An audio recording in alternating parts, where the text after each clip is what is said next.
faster. For instance, one farmer can now grow food for thousands of people, whereas he used to be able to feed only his family.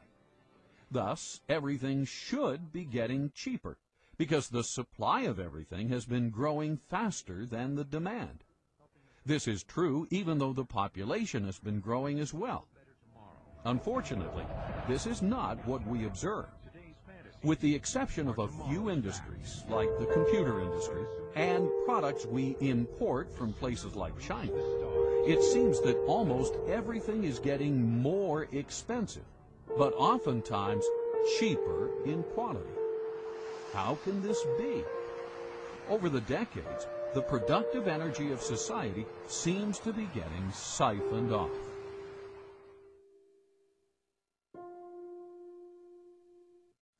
Well, it's hard to predict, but I certainly think it's possible, because I think the financial bubble worldwide is something that we have never experienced before. We've had tastes of that.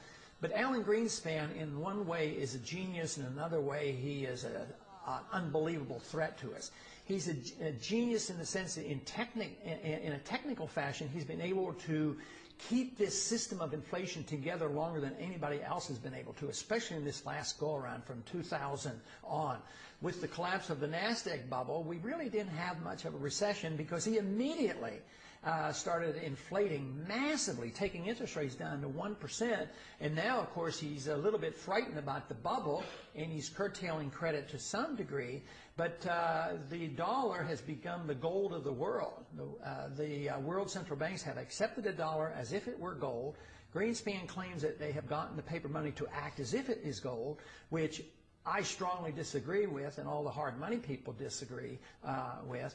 But I believe he's been capable of creating this huge financial bubble, and the world has not yet seen what may come of this. So I suspect that depending on when it comes and what we do, it could very well end up into a much worse situation than the Great Depression.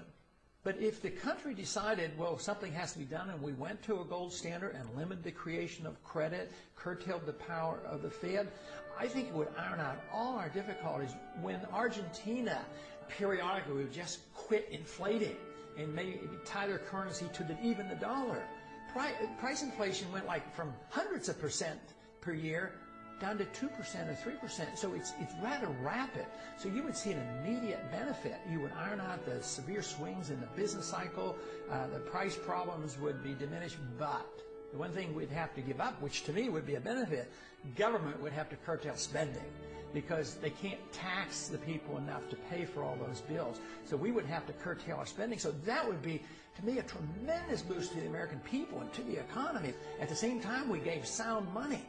I mean, this would be fantastic. Within months, there would be some people who would suffer from the adjustment period, but it might be the people who have benefited so much over these years. But the average person, the poor person, the jobs would become available. So it would not take a long, long time. What would take a long time is if we refuse to consider it, and the problems get worse, and we have a severe recession or depression and huge inflation, and we do all the wrong things. That is what we should work so hard against. We must get rid of the fiat money system. How do you do that? Well, the first step, of course, the big step, the biggest imaginable step, is for people to realize that they even have one. I mean, how many people walking up and down the streets that go into the polls each year and elect their leaders, how many people know that we have a fiat money system? How are we going to change that unless we have an understanding, an educational foundation at the electoral level? So this is where we have to start. Because so many people in the U.S. are now semi-illiterate, thanks to the government-sponsored public school system, it may be possible to stimulate a discussion on the Federal Reserve only through films and TV shows. In many ways, film has replaced the written word for the masses. What is the Federal Reserve System? It's where they generate the money, and they keep the money, I think. Federal Reserve System is a banking structure owned by the banks and run by the government. No, I don't know much about this. Okay, thank you. It's a system of balancing the flow of currency throughout the United States so that as banks need to have liquidity, they have it, and as they need to tighten up money, they tighten it up.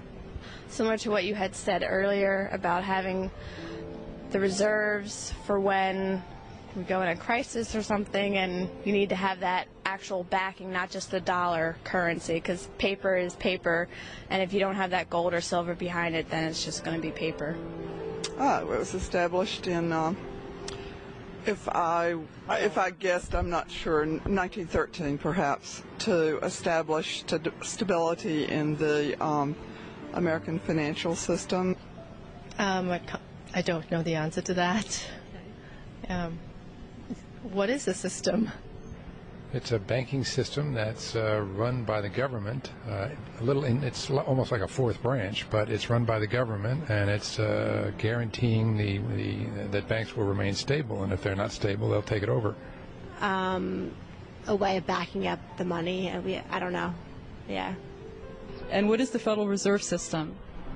Well, do you want Andrew Jackson's opinion of the Federal Reserve System or what? Your opinion. I liked his. It's a bunch of organized crooks. Wow. Now that citizen is informed. Too bad everyone is not as aware of how far we have strayed from our founding principles. Well, the major problem you have not only with the Federal Reserve System, but with any statutory structure that's unconstitutional, is it doesn't square with what's called the Supremacy Clause. The Constitution, which says the Constitution and laws passed in pursuance thereof, that is, constitutional laws, are the supreme law of the land. So obviously you have a statute that doesn't square with the Constitution, it's void. It is not a law, in fact. So the question then arises, well, how does that square with the oath of office of representatives, senators, judges? And the answer is it doesn't.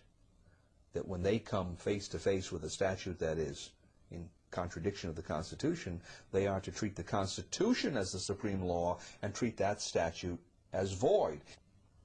So that's number one. Here we have a system, the Federal Reserve System, that has all of these constitutional problems, and everyone is essentially looking in the opposite direction. So that doesn't square with the oath of office.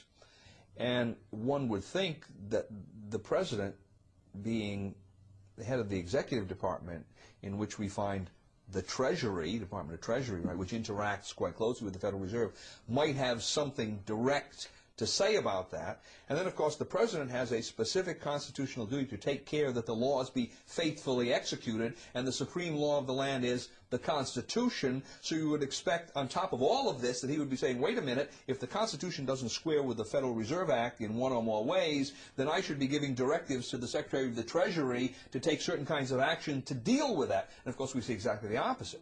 We see the Federal Reserve people, usually the chairman of the Federal Reserve, comes to Congress, and he tells Congress directly, and usually tells the president, at least indirectly, here's how monetary policy is going to be implemented. So the Federal Reserve is the tail that's wagging the dog when we have all of these questions that it may not be legitimate at all in whole or in part. If you want to see the way power goes in a system or the way the laws are corrupted, follow the money, and the Federal Reserve is a huge agency for the creation of money. If you study monetary history throughout thousands of years, you will find out that paper money has been tried many, many times, and it never succeeds. It always ends badly. The question is when will the dollar end badly? Will it be next year, or in 5 years, or 10 years? I'm convinced it will end unless we do the right things, and that is restore soundness to the money, put restraints on our government, either strictly curtail the power of the Fed or get rid of the Fed. That will be the only way you can save the dollar. But if we continue to do what we're doing now, we will eventually destroy the dollar. Throughout history, as governments grow, they limit the individual's rights. The same thing happened in the Roman Empire. We know this from history, but we also know it from Shakespeare's wonderful play, Julius Caesar. As we start moving toward a bigger and bigger government, it's going to mean that the individual no longer has the right to own his property, the right to do what he wants, the right to live freely, the right to worship as he wants, the right to speak as he wants. The government starts to tell us what to do.